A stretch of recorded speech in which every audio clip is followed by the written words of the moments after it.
अस्सलाम वालेकुम students, engineers and technicians. मैं हूं खालिद अजीज़ी, प्रोफेसर इलेक्ट्रॉनिक्स, आपका होस्ट, आपका टीचर, और आप देख रहे हैं अपना यूट्यूब चैनल इलेक्ट्रो एजुकेटर्स। हमारा ये कोर्स 11 टेक्निकल वीडियोस पर मुश्तमिल है जो कि रिलेट करता है सीएनसी रेट्रोफिटिंग से। सीएनसी रेट्रोफिटिंग कोर्स की 8वीं वीडियो है। इसमें हम अंडरस्टैंड करेंगे कि वेरिएबल फ्रीक्वेंसी ड्राइव क्या होती है। इस वीडियो में हम ये भी लर्न करेंगे कि वीएफडी ड्राइव की हम पैरामीटर्स को किस तरह से कॉन्फ़िगर कर सकते हैं। इस वीडियो में हम वीएफडी की इनपुट पावर और आउटपुट पावर को कनेक्ट करेंगे विद अ स्पिंडल मोटर। और इस लेक्चर में हम ये भी लर्न करेंगे कि एक पोटेंशियोमीटर की मदद से किस तरह से हम स्पिंडल मोटर की स्पीड को कंट्रोल कर सकते हैं। तो आइए शुरू करते हैं सीएनसी रेट्रोफिटिंग कोर्स के सिलसिले की 8वीं वीडियो। यहाँ हम देख सकते हैं कि हमारे पास एक मित्सुबिशी की वेरिएबल फ्रीक्वेंसी ड्राइव है जिसका कि मॉडल नंबर FRE500 है, और इस VFD की जो पावर हैंडलिंग कैपेसिटी है वो 1.5 किलोवाट है। और यहाँ हमारे पास ये स्पिंडल मोटर है, और ये स्पिंडल मोटर 220 वोल्ट 400 हर्ट्ज़ और 24,000 RPM की स्पिंडल मोटर है। इस स्पिंडल मोटर को हम इस VFD से रन करेंगे क्योंकि ये स्पिंडल मोटर 800 वाट की है, और ये स्पिंडल ड्राइव या VFD हैंडल कर सकती है अप टू 1.5 किलोवाट, क्योंकि हम इसे सिंगल फेज़ पे चला रहे हैं। ये VFD 3 फेज़ इन 3 फेज़ आउट है, यानी इनपुट पे 220 वोल्ट 3 फेज़ 50 हर्ट्ज़ इनपुट है इसकी, और इसकी आउटपुट 0 से 220 वोल्ट और 0 से 400 हर्ट्ज़ है। और इसकी जो पावर हैंडलिंग कैपेसिटी है वो 1.5 किलोवाट है। लिहाजा ये VFD इस मोटर को, जो कि 800 वाट की है, ईज़िली ड्राइव कर लेगी। अगर इस ड्राइव की पावर हैंडलिंग कैपेसिटी इस मोटर के बराबर होती तो फिर ये VFD सिंगल फेस पे इस मोटर को ड्राइव नहीं कर सकती थी, क्योंकि मैक्सिमम पावर पे इसका इंटरनल DC रिपल बढ़ जाता और इस मोटर की स्पीड को रेगुलेट नहीं किया जा सकता था। क्योंकि हमारे पास जो ड्राइव है इसकी कैपेसिटी 1.5 किलोवाट है, यानी twice of the motor rating, इसलिए ये इसे सिंगल फेस पे ईजिली ड्राइव कर लेगी। और हम इस ड्राइव को सिंगल फेस पे ही एनर्जाइज करेंगे, यानी इसकी जो इनपुट 3 फेज़ है उसकी जगह हम सिंगल फेज़ अप्लाई करेंगे, और 2 फेजेस को आपस में शॉर्ट करके न्यूट्रल और फेज़ अप्लाई करेंगे, और इसकी आउटपुट है उस मोटर से कनेक्ट कर देंगे। और हम ये देखेंगे कि हम इस ड्राइव की कैसे पैरामीटराइजेशन करते हैं, इसके पैरामीटर्स को according to the motor specification कैसे सेट करेंगे, और इसे किस तरह से एक्सटर्नल कंट्रोल से, जो कि हमारे पास रिले है, उससे हम कैसे कंट्रोल करेंगे, और इसकी पैरामीटर्स को कॉन्फ़िगरेशन करेंगे फॉर आउटपुट 0 से 220 वोल्ट और 0 से 400 हर्ट्ज़। हमारे पास डिफरेंट ऑप्शंस भी मौजूद हैं कि हम पैनल से रन कर सकते हैं, पैनल से स्टॉप कर सकते हैं, इसी पैनल से इसकी स्पीड को भी कंट्रोल कर सकते हैं। हमारे पास जो ऑप्शंस मौजूद हैं इसे कंट्रोल करने के, स्पीड कंट्रोल करने के, जैसा कि हम देख सकते हैं पैनल पे रन स्टॉप लिखा हुआ है। इसके अलावा यहाँ पर हमारे पास एक वेरिएबल रजिस्टर है जिससे इसकी स्पीड कंट्रोल की जा सकती है। अगर हम इस कवर को रिमूव करें तो यहाँ हमारे पास मल्टीपल ऑप्शंस हैं। यहाँ हम देख सकते हैं कि डिफरेंट टर्मिनल स्ट्रिप्स हैं, जिस पे हम देख सकते हैं टर्मिनल स्ट्रिप पे जो यहाँ मार्किंग है ABC 10, 2, 5, 4, SD and STF, then STR and SD। फिर हमारे पास यहाँ एक टर्मिनल स्ट्रिप है FU, दैन रन, फिर SE, PC, FM, SD, RES, MRS, RL, RM और RH है। ये जो टर्मिनल स्ट्रिप नंबर 10 है ये DC आउटपुट है। हम इसे कॉन्फ़िगर कर सकते हैं फॉर 5 वोल्ट और 10 वोल्ट। ये एनालॉग इनपुट है 0 से 5 वोल्ट या 0 से 10 वोल्ट। ये ग्राउंड है एनालॉग का, पिन नंबर 5। पिन नंबर 4 जो है ये basically 4 to 20 milli ampere input के लिए है। अगर हम इसे 4 to 20 मिली एम्पेयर पे रन करना चाहते हैं तो हम 4 to 20 मिली एम्पेयर इस पिन नंबर 4 पे अप्लाई करेंगे। और जो ये 2 टर्मिनल्स हैं that is SD and STF, इसका मतलब है कि SD ग्राउंड है। अगर हम SD ग्राउंड को और STF को कनेक्ट करेंगे तो ये मोटर स्टार्ट हो जाएगी। लेकिन अगेन हमें इंटरनल पैरामीटर को प्रोग्राम करना पड़ेगा कि हम पैनल से स्टार्ट करना चाहते हैं या एक्सटर्नल कॉन्टैक्ट से स्टार्ट करना चाहते हैं। इसी तरह से अगर हम STR और SD को शॉर्ट सर्किट करेंगे तो मोटर स्टार्ट रिवर्स यानी रिवर्स डायरेक्शन में मूव करेगी। अगर हम SD और STF को शॉर्ट सर्किट करेंगे तो इसका मतलब है मोटर फॉरवर्ड डायरेक्शन में मूव करेगी। तो पहले हम ये देखते हैं कि इस वेरिएबल फ्रीक्वेंसी ड्राइव की डाटा शीट क्या कहती है और इसके पैरामीटर्स के बारे में किस तरह से हम इंफॉर्मेशन ले सकते हैं from the data sheet of this variable frequency drive. फिर हम इसे प्रोग्राम करेंगे और प्रोग्राम करके इसे कनेक्ट करेंगे इस मोटर के साथ। इनिशियली जब हम पैरामीटर्स को प्रोग्राम कर रहे होंगे तो हम मोटर को कनेक्ट नहीं करेंगे। यहाँ हमने आउटपुट टर्मिनल पे मोटर कनेक्ट नहीं की, ताकि अगर हमारा कोई पैरामीटर गलत प्रोग्राम हो जाए तो उसकी वजह से जो हमारी मोटर का V/F रेशो है वो डिस्टर्ब ना हो। इस मोटर का V/F रेशो हम मालूम कर सकते हैं, इसके जो वोल्टेज हैं जो कि 220 वोल्ट हैं डिवाइड बाय द फ्रीक्वेंसी जो कि 400 हर्ट्ज़ है, ये इसका V/F रेशो है। वही V/F रेशो हमें इस ड्राइव में भी सेट करना पड़ेगा। तो आइए हम देखते हैं कि किस तरह से हम इस मोटर के पैरामीटर्स को सेट कर सकते हैं। यहाँ इस मल्टीमीटर की मदद से हम देख सकते हैं कि पिन नंबर 5 और पिन नंबर 10 पे 5 वोल्ट्स अवेलेबल हैं। यहाँ हम देख सकते हैं कि पिन नंबर 10 और पिन नंबर 5 के दरमियान 5 वोल्ट्स अवेलेबल हैं। यहाँ हम देख सकते हैं कि 0 वोल्ट्स हैं। अगर हम इस वेरिएबल रजिस्टर से इन वोल्टेजेस को पिन नंबर 2 पे वेरी करें और यहाँ हम ये देख सकते हैं कि वोल्टेजेस वेरी हो रहे हैं और जो मैक्सिमम वोल्टेज हम अचीव कर सकते हैं at pin number 2 with respect to 5 वो 5 वोल्ट्स हैं। और यहाँ हम देख सकते हैं कि 5 वोल्ट मैक्सिमम अचीव हो गए, यानी पावर आउटपुट टर्मिनल पे जो मैक्सिमम वोल्टेज होंगे एट 5 वोल्ट इनपुट सिग्नल वो होंगे 220 वोल्ट्स और जो फ्रीक्वेंसी होगी वो 400 हर्ट्ज़ होगी। इस सिग्नल को अब हम मिनिमाइज़ कर देते हैं।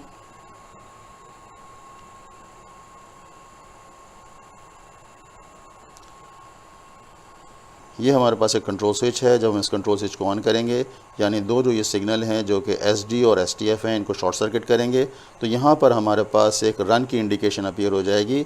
और अगर हम इसे ऑन करें यहाँ हम देख सकते हैं कि रन की इंडिकेशन अपीयर हो गई। इसका मतलब ये है कि हमारी ड्राइव रेडी है।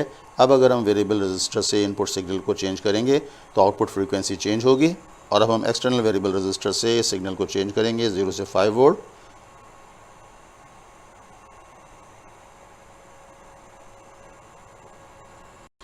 और यहाँ हमने सिग्नल की वैल्यू 5 वोल्ट सेट कर दी है। अब हम ये देखते हैं कि जो इन्वर्टर है मैक्सिमम फ्रीक्वेंसी कहाँ तक गेन करता है।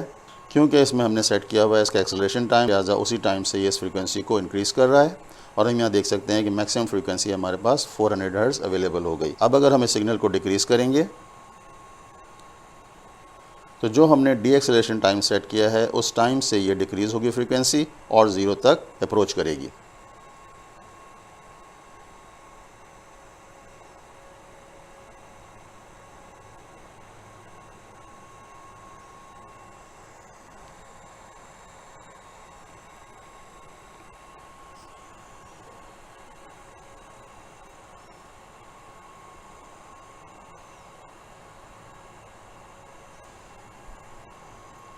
अब अगर इस स्विच को हम ऑफ़ कर दें तो यहाँ देख सकते हैं कि रन की इंडिकेशन डिसअपियर हो गई। अब अगर हम एक्सटर्नल वेरिएबल रजिस्टर से वोल्टेज को इंक्रीज़ भी कर दें तो हमारी ड्राइव की फ्रीक्वेंसी चेंज नहीं होगी, क्योंकि हम यहाँ देख सकते हैं कि रन की इंडिकेशन डिसअपियर हो गई है। तमाम पैरामीटर्स की सेटिंग करने तक हम स्पिंडल मोटर को इसके साथ कनेक्ट नहीं करेंगे।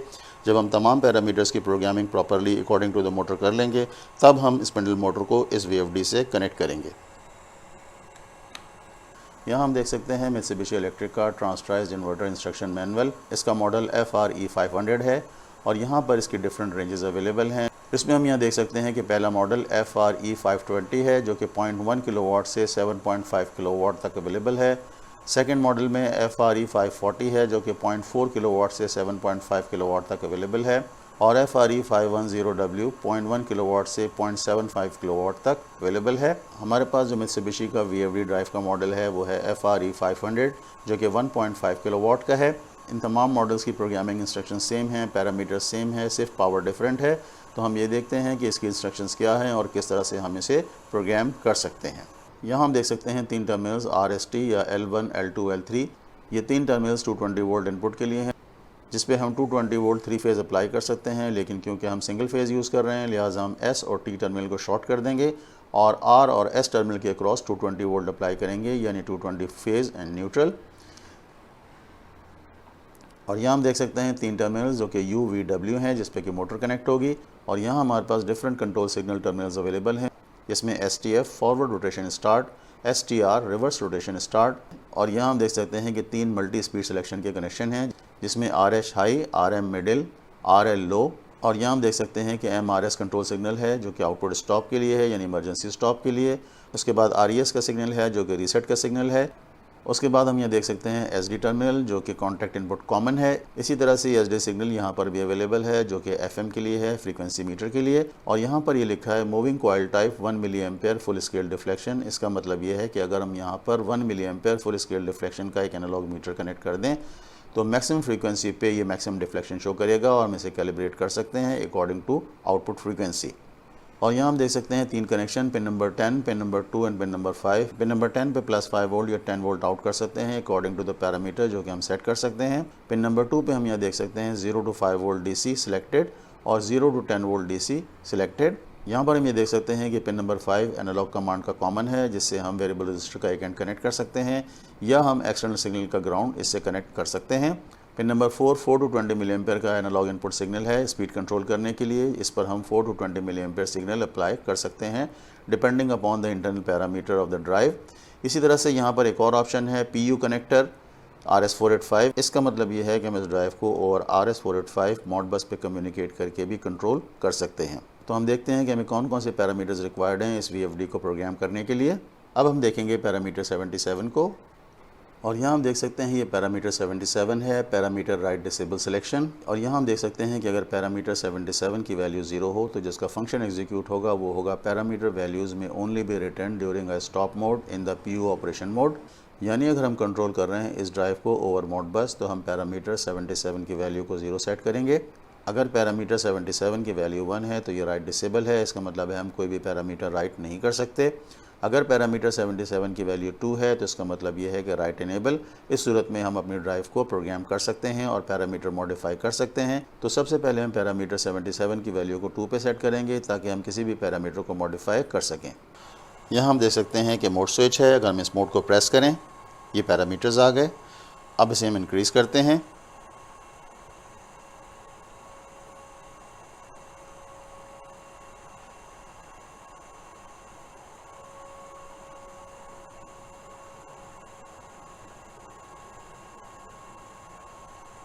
अब हम सेट के स्विच को दबाएंगे और यहाँ देख सकते हैं कि पैरामीटर की वैल्यू 2 है। अगर इस वैल्यू को हम 1 कर दें तो फिर हम इस ड्राइव के पैरामीटर को प्रोग्राम नहीं कर सकते, लिहाजा इस वैल्यू को हम 2 पे ही सेट रहने देते हैं। Again set.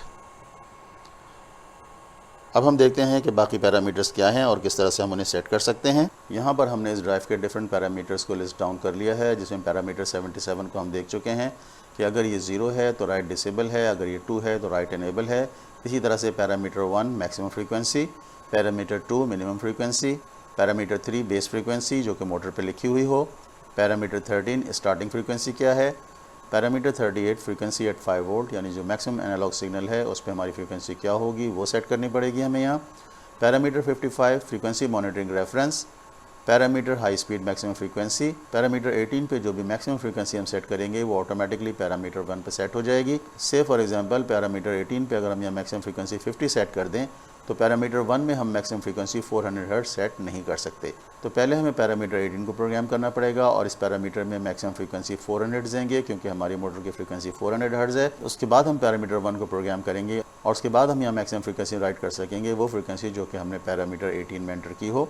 और उसके बाद हम यहाँ देख सकते हैं कि पैरामीटर 79 है जो कि एक्सटर्नल रन की कमांड है। तो इसे हम ऑब्जर्व करते हैं कि ये क्या कमांड है और यहाँ हम देख सकते हैं कि पैरामीटर 79 की सेटिंग्स गिवन है और यहाँ पे हम देख सकते हैं कि इसकी डिफरेंट सेटिंग्स में 0, 1, 2, 3, 4, 6, 7, 8 हैं। और यहाँ पे हम देख सकते हैं कि अगर पैरामीटर 79 की सेटिंग हम 2 सेट कर दें तो एक्सटर्नल ऑपरेशन मोड कन्फिगर हो जाएगा। एक्सटर्नल सिग्नल इनपुट यानी टर्मिनल STF और STR से हम अपनी ड्राइव को स्टार्ट स्टॉप कर सकते हैं। तो अब हम ये देखते हैं कि हमने डिफरेंट पैरामीटर्स की वैल्यू को क्या सेट किया है। सबसे पहले हम देखेंगे पैरामीटर 1।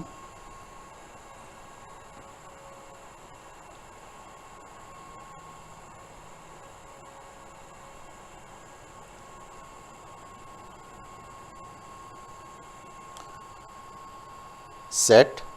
यहाँ पर हम देख सकते हैं कि पैरामीटर 1 पे जो वैल्यू राइट की गई है वो है 400 हर्ट्ज जो कि इस मोटर की मैक्सिमम फ्रीक्वेंसी है। अब हम ऑब्जर्व करेंगे पैरामीटर 2 को, अगेन हम प्रेस करेंगे सेट को। यहाँ हमारे पास पैरामीटर 2 आ गया, इसे अगेन सेट करेंगे और यहाँ पे लिखा है 00 हर्ट्ज यानी मोटर की मिनिमम फ्रीक्वेंसी। अब हम ऑब्जर्व करेंगे पैरामीटर 3 को और सेट के स्विच को दोबारा प्रेस करेंगे। यहाँ हमारे पास पैरामीटर 3 अपीयर हो गया। अब हम अगेन सेट को प्रेस करेंगे, इसकी वैल्यू है 400 हर्ट्ज और ये पैरामीटर है बेस फ्रीक्वेंसी। इसका मतलब है कि मोटर पे जो फ्रीक्वेंसी आपकी लिखी हुई है मैक्सिमम वो फ्रीक्वेंसी क्या है। तो यहाँ हमने जो वैल्यू एंटर की है वो है 400 हर्ट्ज। अब हम पैरामीटर 13 को चेक करेंगे।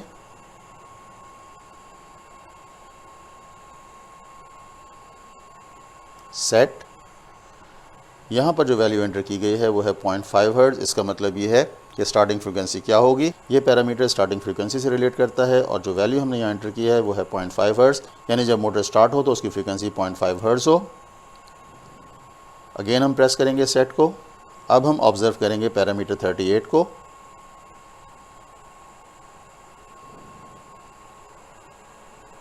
अब हम अगेन प्रेस करेंगे सेट के स्विच को। यहाँ पे जो फ्रीक्वेंसी एंटर की गई है वो है 400 हर्ट्ज़। पैरामीटर 38 डिफाइन करता है कि मैक्सिमम इनपुट कमांड पे हमारी फ्रीक्वेंसी क्या होगी। हमारे पास मैक्सिमम इनपुट कमांड 5 वोल्ट है, तो 5 वोल्ट पे हमने यहाँ सेट किया है कि फ्रीक्वेंसी 400 हर्ट्ज़ होगी। अब हम ऑब्ज़र्व करेंगे पैरामीटर 55,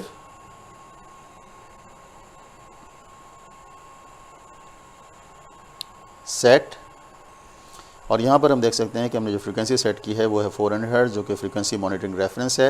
यानी एनालॉग मीटर का फुल स्केल डिफ्लेक्शन 400 हर्ट्ज़ पे हो, यानी फुल स्केल डिफ्लेक्शन जो कि 1 मिली एम्पेयर पे होता है वो 400 हर्ट्ज़ पे होगा या 400 हर्ट्ज़ को शो करेगा। अब हम ऑब्ज़र्व करेंगे पैरामीटर 18 को, सेट,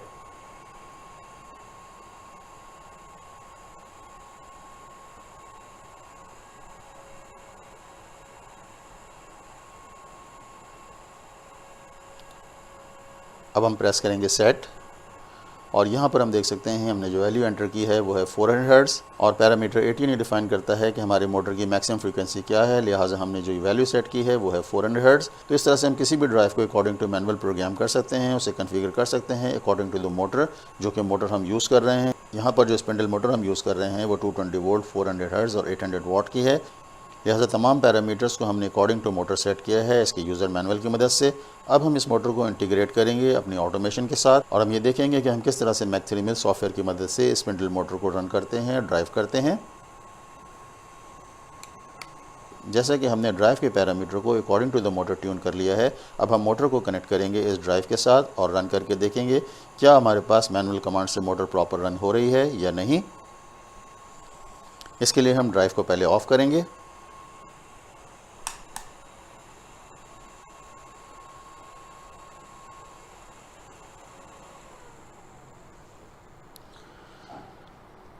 अब हम इस कवर को रिमूव करेंगे। यहाँ हम देख सकते हैं हमारे पास 6 पावर कनेक्टर्स हैं। पहले 3 कनेक्टर्स इनपुट वोल्टेज के लिए हैं और इसके बाद जो 3 कनेक्टर्स हैं वो आउटपुट के लिए हैं, जिससे हम मोटर कनेक्ट करेंगे। तो अब हम स्पिंडल मोटर को इस ड्राइव के साथ कनेक्ट करेंगे। हम कोई भी वायर कहीं कनेक्ट कर सकते हैं। अगर हम ये फील करते हैं कि ड्यूरिंग ऑपरेशन हमारी मोटर की डायरेक्शन रिवर्स है, तो हम कोई भी 2 फेजेस चेंज करके मोटर की डायरेक्शन को अगेन करेक्ट कर सकते हैं। और यहाँ हमने स्पिंडल मोटर के तीनों कनेक्शंस को इस ड्राइव के साथ कनेक्ट कर दिया है।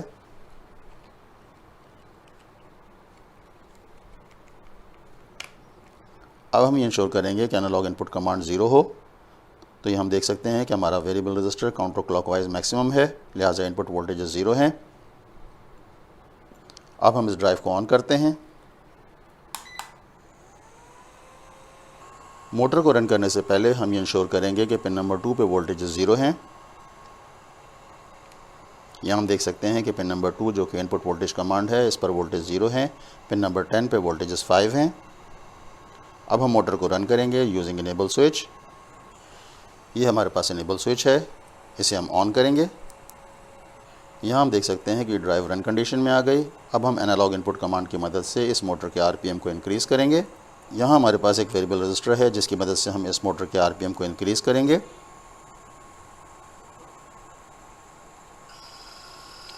यहाँ हम देख सकते हैं कि स्पिंडल ड्राइव रन कर रही है और उसकी डायरेक्शन क्लॉकवाइज है, जबकि मोटर पे जो यहाँ मार्क दिया गया है इसके मुताबिक इसे काउंटर क्लॉकवाइज मूव करना चाहिए।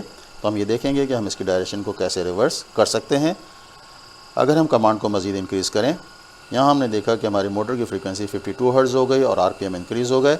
अब हम ये देखेंगे कि हम इस मोटर की डायरेक्शन को किस तरह से रिवर्स कर सकते हैं।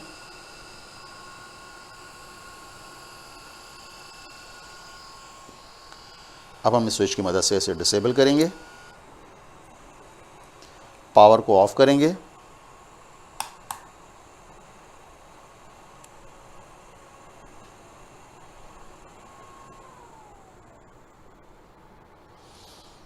इस पावर सेक्शन को ओपन करेंगे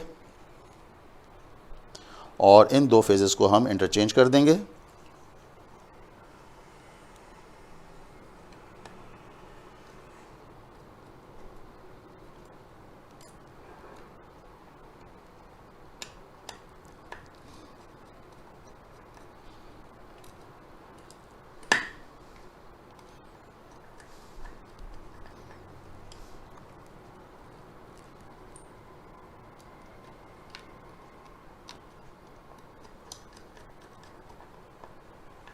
यहाँ हमने आउटपुट पावर टर्मिनल्स पे मोटर के कनेक्शन को इंटरचेंज कर दिया। अब अगेन हम मोटर को रन करके देखेंगे कि मोटर की डायरेक्शन क्या है।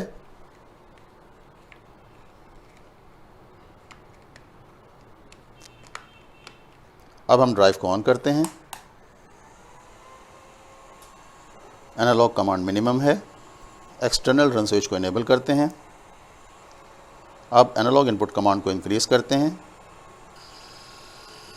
अब हम यहाँ देख सकते हैं कि हमारी मोटर की डायरेक्शन काउंटर क्लॉकवाइज हो गई, जैसा कि इस मोटर पे इस एरो से इंडिकेट किया गया है।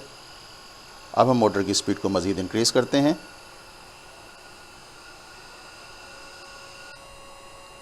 यहाँ हम देख सकते हैं कि हमारी मोटर की फ्रीक्वेंसी 61 हर्ट्ज़ हो गई और मोटर के आरपीएम इंक्रीज़ हो गए। अब हम इस मोटर को इंटीग्रेट करेंगे अपनी ऑटोमेशन के साथ।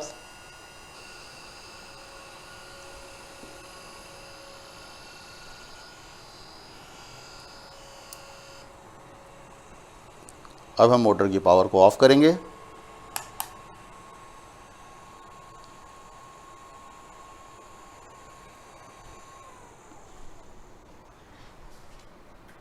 अभी हमने CNC रेट्रोफिटिंग कोर्स की सिलसिले की 8वीं वीडियो को मुलाहिज़ा किया और इसमें हमने देखा कि वेरिएबल फ्रीक्वेंसी ड्राइव क्या है और किस तरह से हम वेरिएबल फ्रीक्वेंसी ड्राइव के पैरामीटर्स को कॉन्फ़िगर कर सकते हैं। और इस लेक्चर में हमने VFD के पावर कनेक्शंस को स्टडी किया और हमने स्पिंडल मोटर को VFD के साथ कनेक्ट किया। और इस वीडियो में हमने ये भी देखा कि किस तरह से एक वेरिएबल रजिस्टर की मदद से हम स्पिंडल मोटर की स्पीड को कंट्रोल कर सकते हैं। Electro educators teaching and training के साथ साथ टेक्निकल कंसल्टेंसी की फैसिलिटी भी ऑफर करता है। इलेक्ट्रो एजुकेटर्स की फील्ड ऑफ टेक्निकल कंसल्टेंसी में industrial automation, CNC retrofitting, embedded system design, power electronics, motor control, 3D printing, PCB design और कॉर्पोरेट लेवल की टेक्निकल ट्रेनिंग शामिल हैं। अगर आपको अपने टेक्निकल प्रोजेक्ट में किसी किस्म का भी प्रॉब्लम दरपेश है और आप कंसल्टेंसी चाहते हैं तो आप इस ईमेल एड्रेस पे हमसे रब्ता कर सकते हैं electroeducators@gmail.com। हमारी कोशिश होगी कि हम आपके टेक्निकल प्रॉब्लम्स का बेहतर से बेहतर हल मुहैया कर सकें। अभी हमने CNC रेट्रोफिटिंग कोर्स की 8वीं वीडियो मुलाहिज़ा की। आपसे मुलाकात होगी CNC रेट्रोफिटिंग कोर्स की 9वीं वीडियो में। उस वक्त तक के लिए इजाज़त दीजिए। अल्लाह हाफ़िज़। हमें उम्मीद है कि आपको इलेक्ट्रो एजुकेटर्स की वीडियो पसंद आई होगी। अगर आपको ये वीडियो पसंद आई है तो इसे लाइक करें, शेयर करें और बेल आइकन को ज़रूर क्लिक करें ताकि हर नई आने वाली वीडियो का नोटिफिकेशन आपको फ़ौरी तौर पर अवेलेबल हो सके।